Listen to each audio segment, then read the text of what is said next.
What is up, everybody? Bill with Honest Open Permaculture Hop Farm. Let's do a garden update. I just want to say real quick, thank you for clicking on my video. If this is the first time clicking on my video, smash that thumbs up. Please subscribe. We are a small homestead in North Carolina looking to be as self-sufficient as we can be. If that's something that interests you, follow us along.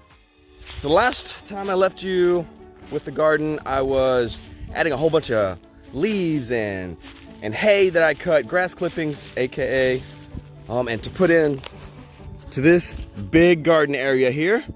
We got nine beds, 30 foot long, about 30 inches wide.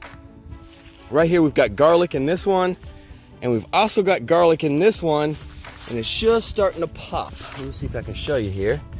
This little green sprout right here is just starting to pop.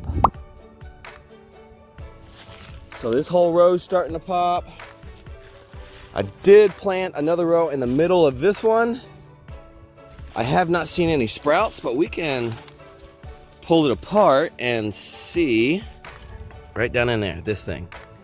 It has rooted, but it hasn't sprouted yet, so at least it's rooted. That's a good thing. That's all we really want from it. Let's just cover it back up. So the garlic this time of year just needs to root, take hold, and then spring, early spring, it's gonna just explode. Let's walk this way and show you what I've done in this area. We got 5 beds, 30 foot in the back, and we got 2 beds right here that are about 40 foot. Again, in the Ruth Stout method. In other words, done with hay that I cut here on the property from that field right over there. It's almost done to where I can completely cap it off. These girls are working the last little section right here, right now. This is the section they just got done working. So I'm coming in with the wheelbarrow and some more grass clippings, and we'll cover up right along this line, right along the bottom of this fence. That'll smother out all the weeds.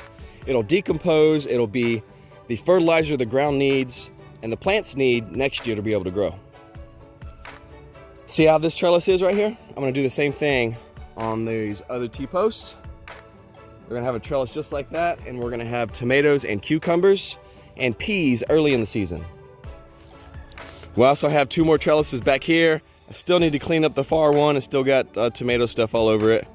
So this needs to be mulched heavily and cleaned up. That's my next project, since this will take only a couple minutes right here to fill this in. And then these girls have a couple of days to work this area. Then the newest area I'd like to show you is right over here. I have not measured these out. They look to be 40 to 50 feet long. It's a mixture of 2 different types of beds here. The one that's closest to us right here is nothing but leaves. The one over here is leaves on this side. Then we have grass clippings, the hay on this side. I want to show you guys real quick. Look how green this grass is. This is where I had the chicken tractor sitting for a little while. I ran them through here first to get this ground ready. And this is how much fertility they put in, the chickens put into the ground, how green this grass is. It's awesome. But here's the 2 newest beds. So we just keep expanding. From way over there is the 9 garden beds. Then we got our trellis systems right here. Now we've got more here, and we could just keep coming back and keep filling this in over here. We're gonna do an experiment next year. We're gonna grow nothing but potatoes in this early season. And we're gonna see how well the potatoes grow in the leaves compared to the Ruth Stout grass clipping hay method. So we're gonna grow a couple 100 pounds of tomatoes, or it's not tomatoes, potatoes, excuse me. And I'm telling you, last year, I grew them in leaf compost last year, and it is the biggest harvest of potatoes I have ever gotten. I was amazed at the size of those potatoes harvests I got last year. I'm gonna drop that in a link right here, and also in the description, just so you can see how many potatoes I got out of.